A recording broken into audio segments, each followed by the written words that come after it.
Hey bookworms, welcome back to Audiobook Quiver. Today, we're going to be doing a deep dive into a memoir that's both personal and historical, A Journey in Service by Ibrahim Babangida. Mm. Now, before you think this is just another political tell-all, let me stop you right there. It's more of a reflection on a life intertwined with Nigeria's journey, Right. from a childhood in a small town to the heights of military and political power. Yeah, it's fascinating how Babangida chooses to frame his story. Starting with something as seemingly simple as his father's name. Did you know his father was actually named after a religious book? I did not. Yeah. His grandfather, a devout Muslim cleric, was so enamored by this particular text that he decided to honor it by naming his son Badamasi after it. It's such a unique origin story, right? Yeah. And it speaks volumes about the kind of environment Babangida grew up in, where faith and tradition were deeply intertwined with everyday life. And this emphasis on knowledge and learning seems to have stayed with him throughout his childhood. He recounts his time in primary school, both in Wushishi and Minna, with a real fondness for his teachers. He had some truly remarkable educators. One was Malama Asukuta, his English teacher, who was actually a local prince. Oh, wow. He taught himself English and used these incredibly engaging methods to pass on his knowledge. And then there was Malam Yakubu Paiko, the arithmetic whiz, who made math relatable by weaving stories into his lessons. Can you imagine learning math through storytelling? Talk about making a subject come alive. It's clear these teachers had a profound impact on him, nurturing his intellectual curiosity, and perhaps even shaping his communication style later on. But it wasn't all serious studies, right? Right? He sprinkles these hilarious anecdotes about his classmates throughout the book, like the one about his classmate Umaru Usman, nicknamed Baba Sango, because his palm was so rough that if he slapped you, it would leave a mark. These little glimpses into his childhood really humanize him. Behind the military titles and political maneuvering, you see a regular kid navigating friendships, schoolyard antics, and those unforgettable characters you find in every classroom. Absolutely. And speaking of unforgettable, his time at Bito Provincial Secondary School was another pivotal chapter. Bida itself is steeped in history, being the former capital of the ancient Nupe Kingdom. And it's right next to Zungeru, Nigeria's first capital, adding another layer of historical significance to his formative years. It's like his personal journey constantly intersects with Nigeria's broader historical narrative. You're not just reading about one man's life. You're getting a crash course in Nigerian history through his personal lens. Exactly. And he doesn't shy away from the lighter side of things, like the time he led a rebellion of junior students who wanted to sleep outside during a heat wave. They were defying the rules set by the senior students.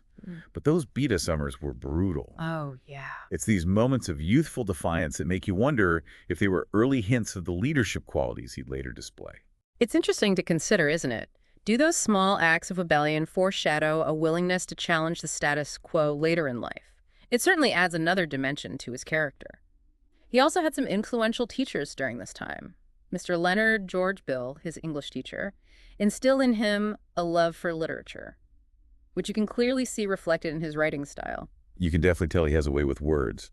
And funnily enough, another teacher, Mr. Leslie Akande, was convinced Babangida should be an engineer because of his knack for math. But destiny, it seems, had other plans.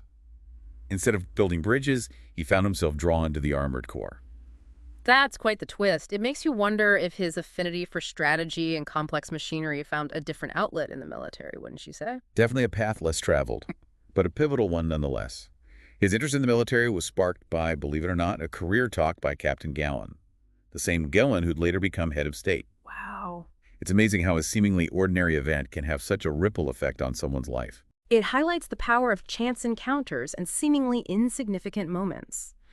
Who knew that a simple career talk would plant the seed for a future military leader? It's a reminder that history is often shaped by these unpredictable turns of events. Absolutely. And his military training was serious business. He went through the Nigerian Military Training College, or NMTC as it was known then, which later became the prestigious Nigerian Defense Academy, the NDA. And get this, it was modeled after the Indian military training system. That connection to the Indian military model is significant. It speaks to the post-colonial influences at play, the search for new alliances and partnerships, and the way other emerging nations shaped Nigeria's development. It's like peering into a web of global connections, right? Yeah. You see how decisions made on one continent ripple outward, influencing the course of events in another. And his training didn't end there. He went on to the Indian Military Academy itself. where he honed his skills and solidified his choice to join the armored regiment. That choice is fascinating in itself. The armored regiment suggests a certain attraction to strategy, to the power of mechanized warfare, and a willingness to be at the forefront of action. It makes you wonder if these inclinations were already present in his personality. It's like those early choices reveal underlying tendencies, right? Yeah. And this is where his story takes a turn towards conflict. His early military experiences were marked by unrest. He was involved in quelling the Tiv riots, a complex conflict rooted in land disputes and ethnic tensions. And then there were the Western Nigeria election disturbances, another flashpoint in a nation grappling with its newfound independence. These were his first encounters with violence on a large scale. Think about it. A young officer witnessing the fragility of peace and the devastating consequences of political instability firsthand. It's bound to leave a mark, shaping his understanding of power and responsibility. Yeah, it really is. Yeah. Yeah, it's hard to overstate the impact of those early experiences. It was like a crash course in the complexities of power, the fragility of peace, and the human cost of conflict.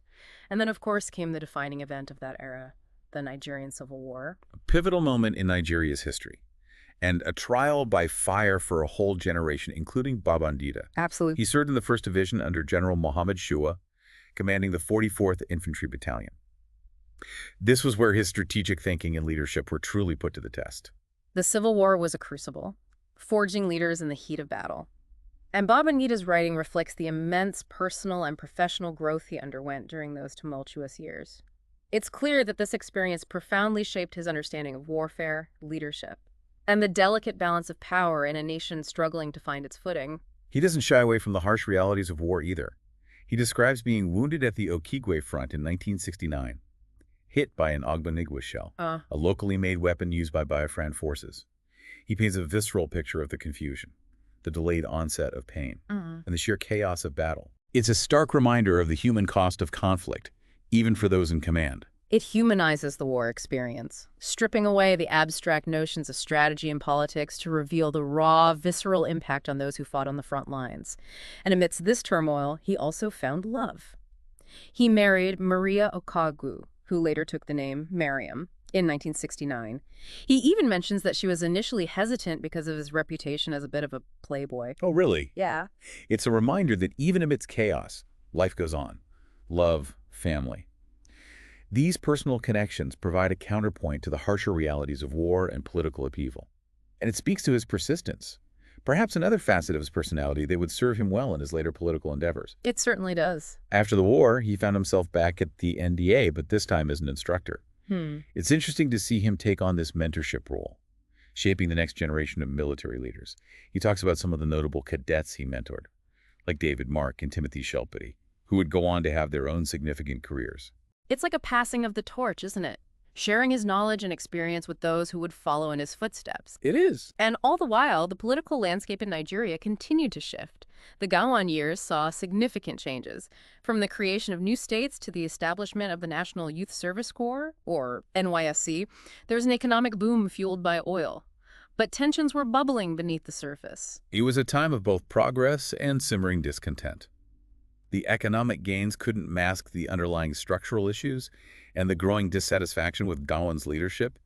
This set the stage for the 1975 coup, which brought Murtala Muhammad to power. Another turning point. Muhammad ushered in a wave of reforms and a more assertive foreign policy. But tragedy struck again in 1976 with the Dimka coup attempt, a violent episode that shook the nation. Babangida played a key role in quashing that coup, showcasing his loyalty and strategic prowess. His actions during the Dimka coup attempt are particularly revealing. He confronted Dimka himself at Radio House, appealing to their shared history and even Dimka's family ties. It takes a certain kind of courage and composure to face down a coup plotter like that. Some might call it bravery, others calculated risk-taking. What do you think? It's hard to say for sure, but it definitely shows an ability to think on his feet and make decisive moves under pressure. Yeah. With the Dimka coup thwarted, General Obasanjo took over as head of state, and the focus shifted toward a return to civilian rule. But for Babangida, this period was marked by growing disillusionment. He felt that the Buhari government, which succeeded Obasanjo's, was straying from the path of progress. He saw curtailing of freedoms, a disregard for due process, and a sense that the military's integrity was being compromised. These frustrations would ultimately lead him down a path that would reshape Nigeria's political landscape. That brings us to the next chapter, his own rise to power. Babangida led a coup against Buhari in 1985, arguing that it was necessary for the good of the nation. But this decision, while born out of frustration, would have far-reaching consequences and spark debates about the use of military force to enact political change. It's a classic dilemma, isn't it? Loyalty versus what one perceives as the greater good. Babangida clearly felt that change was necessary, even if it meant going against a former comrade. This raises important questions about the role of military in governance and the justification for intervening in the democratic process. And with his ascension to power, he had a vision for Nigeria. Economic reform, social justice, and a return to democratic rule were his stated goals. He wanted to steer the nation towards a brighter future. But the path ahead would be fraught with challenges. He hit the ground running, releasing detainees, engaging with influential political figures like Obafemi Awolowo and Nnamdi Azikiwe, and consulting with traditional rulers. He seemed determined to build consensus, to signal a break from the previous regime, and to project an image of unity and progress. It was a strategic move, wasn't it? Yeah. To mend fences, build bridges, and show the nation that a new era had begun. But the economy was in dire straits, and he knew that drastic measures were needed. This is where the Imo formula comes into play. Right. He brought in Kalu Idika Kalu, who had a reputation for fiscal discipline and had achieved success with the Imo state economy. Kalu Idika Kalu's influence on Babangida's economic policies cannot be overstated. He advocated for living within your means, controlling government spending, and implementing structural reforms. And this approach was a major shift from the previous government's policies. It was a gamble, but one he felt was necessary to get Nigeria back on track. He implemented a series of bold reforms, including deregulation of the banking sector, which led to the emergence of new generation banks. Privatization, though controversial, was seen as a way to reduce the government's role in business. These reforms were met with mixed reactions. Some praised the move towards a more market-driven economy, while others criticized the potential for corruption and the impact on ordinary Nigerians. And then there was the IMF loan debate, a decision that polarized the nation. That was a defining moment. The debate over whether to accept an IMF loan put the spotlight on the ideological struggles of the time, the Cold War rivalry between capitalism and communism, and the pressure on developing nations to choose sides. It was a high-stakes gamble. Babangida decided to involve the public in the debate, holding a national referendum to gauge public opinion. It was a bold move, some might say even populist, and it reflected his awareness of the need for public support, especially when implementing potentially unpopular economic policies. And the result was a resounding no to the IMF loan. There was a major victory for those who saw the loan as a form of neocolonialism. But it also raised questions about how Nigeria would address its economic woes without external assistance. This decision had far-reaching consequences, shaping Nigeria's economic trajectory for years to come. It also solidified Babangida's image as a leader willing to listen to the people, even if it meant going against the advice of international financial institutions. But the challenges didn't stop there. He then implemented the Structural Adjustment Program, or SAP, a set of economic policies aimed at restructuring the Nigerian economy. SAP was a double-edged sword. It aimed to promote exports, reduce government spending, and make the economy more competitive. But it also led to price increases, job losses, and widespread social unrest. SAP became a lightning rod for criticism. Protests erupted across the country, and the media was relentless in its coverage of the program's negative impacts. Babangida faced a growing dilemma: how to balance the need for economic reform with the social cost of these policies. It's a reminder that even well-intentioned policies can have unintended consequences, and leaders often have to make tough choices that impact the lives of millions. And while navigating these domestic challenges, he also had to contend with the complexities of foreign policy. He envisioned Nigeria as a leader on the African continent, a champion for the anti-apartheid struggle, and a voice for developing nations on the global stage. He had a clear vision for Nigeria's role in the world, and he pursued it with vigor. He spearheaded Nigeria's leading role in ECOMOG, the peacekeeping force in Liberia. He played a key role in securing Emeka Anyaoku's election as Commonwealth Secretary General. He even managed to pull off a last-minute miracle by hosting the OAU summit in Abuja when Ethiopia, the original host, was in turmoil. These were significant achievements, showcasing Nigeria's diplomatic skills, its ability to mobilize resources and exert influence, and its commitment to African unity and stability. But his foreign policy decisions weren't without controversy. His decision to resume ties with Israel, for example, was met with mixed reactions, reflecting the complex geopolitical realities at the time. It's a reminder that leadership on the global stage often involves making difficult choices, balancing competing interests, and navigating the complexities of international relations. And despite these successes on the foreign policy front, his domestic agenda was increasingly overshadowed by controversy. The assassination of Delegiwa, a prominent journalist, in 1986 remains a dark stain on his legacy. Then there was the Vatsa coup plot, which Babangida viewed as a personal betrayal, further fueling anxieties about his grip on power. And the Orkor coup attempt in 1990 was a stark reminder of the fragility of power and the ever-present threat of violence. Babangida narrowly escaped harm during the coup, highlighting the precariousness of his position and the constant challenges to his authority. These events, along with the ongoing economic difficulties and social unrest, created a climate of uncertainty and fear. It's clear that Babangida's leadership was being tested from all sides, and the stage was set for the most controversial chapter of his presidency. June 12, 1993. The date etched into Nigeria's collective memory. It was the day of the presidential election, widely believed to have been won by MKO Abiola, but the results were annulled by Babangida, plunging the nation into chaos and sparking a crisis that would have a lasting impact on Nigerian politics.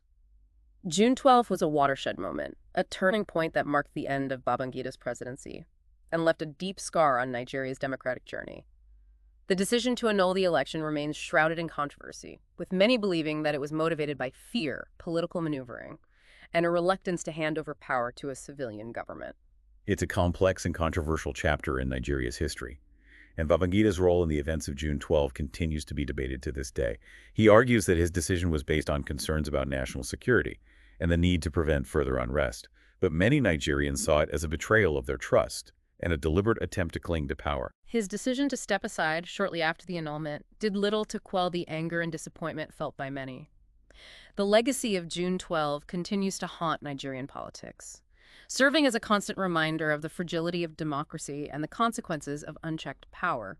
It's clear that Babangida's journey is a complex tapestry, woven with ambition, vision, controversy, and ultimately tragedy. His memoir offers a glimpse into the mind of a leader who both shaped and was shaped by the tumultuous events of his time. But it also leaves us with many unanswered questions, particularly about the motivations behind his actions and the lasting impact of his decisions on Nigeria's political landscape. Despite the controversies, his memoir provides valuable insights into the challenges of leadership in a nation grappling with ethnic and religious tensions, economic instability, and the legacy of colonialism. It's a story that compels us to examine the complexities of power, the weight of responsibility, and the lasting consequences of decisions made in the name of national interest. Yeah, it's safe to say that Ibrahim Babangida's A Journey in Service is a dense and thought-provoking read. We've covered a lot of ground from his childhood to his controversial presidency and even his reflections on life after power. It's clear that his legacy is complicated, a mix of ambition, vision, and of course controversy. Yeah, what strikes me most is how Babangida frames his narrative. He doesn't shy away from the tough questions, the criticisms, or the consequences of his actions. It's not an attempt to rewrite history or present a sanitized version of himself. He acknowledges the complexities, the missteps, and the unintended consequences of his decisions. It's refreshing to hear a leader grapple with their own legacy, especially one who played such a pivotal role in a nation's history. There's a vulnerability there, a willingness to confront his own imperfections that makes him a more relatable figure. He even discusses his decision to step aside after the annulment of the June 12 elections, handing over power to an interim national government. It was a move met with mixed reactions at the time. Some saw it as a necessary step to prevent further chaos, while others viewed it as an attempt to evade accountability for the political crisis he had created. Right. Yeah. It's interesting how he reflects on that decision, acknowledging the miscalculations and the unexpected turns that followed. He even admits to misjudging Abacha, who ultimately seized power, revealing a sense of regret and perhaps a recognition of the unintended consequences of his actions. It's these moments of reflection, these glimpses into his thought process that make A Journey in Service more than just a political memoir. It's an exploration of leadership, ambition, and the burdens of power. He doesn't offer simple answers or attempt to justify every decision. Instead, he invites the reader to engage with the complexities of his journey and to grapple with the difficult questions that continue to shape Nigeria's political landscape. It's not a history book. It's a personal narrative woven into the fabric of a nation's story. And for those looking to understand Nigeria's complex past and the events that have shaped its present, A Journey in Service is an invaluable resource. It's a reminder that history is not just a collection of dates and events. It's a tapestry of individual lives, choices, and consequences. And while Babangida's perspective is just one among many, it offers a unique window into a pivotal period in Nigeria's history. It's a story of triumphs and setbacks, of bold decisions and unintended consequences. It's a reminder that leadership is a complex and often messy endeavor, especially in a nation grappling with a legacy of colonialism, ethnic and religious tensions, and the challenges of building a stable and prosperous society. If you're intrigued by what you've heard today and want to delve deeper into Babangida's perspective on Nigerian history, we highly encourage you to pick up a copy of A Journey in Service. It's a challenging read, but a rewarding one for those seeking a nuanced understanding of Nigeria's past and its enduring quest for a brighter future. And remember, this deep dive is just a taste of what the book offers. There's so much more to explore, from his insights on economic policies to his reflections on the challenges of transitioning to civilian rule. It's a story that continues to resonate, raising questions about leadership, responsibility, and the enduring search for a just and equitable society. And if you're hungry for more thought-provoking audiobook summaries and reviews, be sure to subscribe to Audiobook Quiver. We're constantly exploring new titles, unearthing hidden gems, and diving deep into the world of literature, history, and beyond. So join us as we continue to unravel the stories that matter, the voices that shape our understanding of the world, and the ideas that challenge us to think critically and engage in meaningful conversations. Thanks for joining us on this deep dive into Ibrahim Babangida's A Journey in Service. Until next time, keep exploring, keep learning, and keep those pages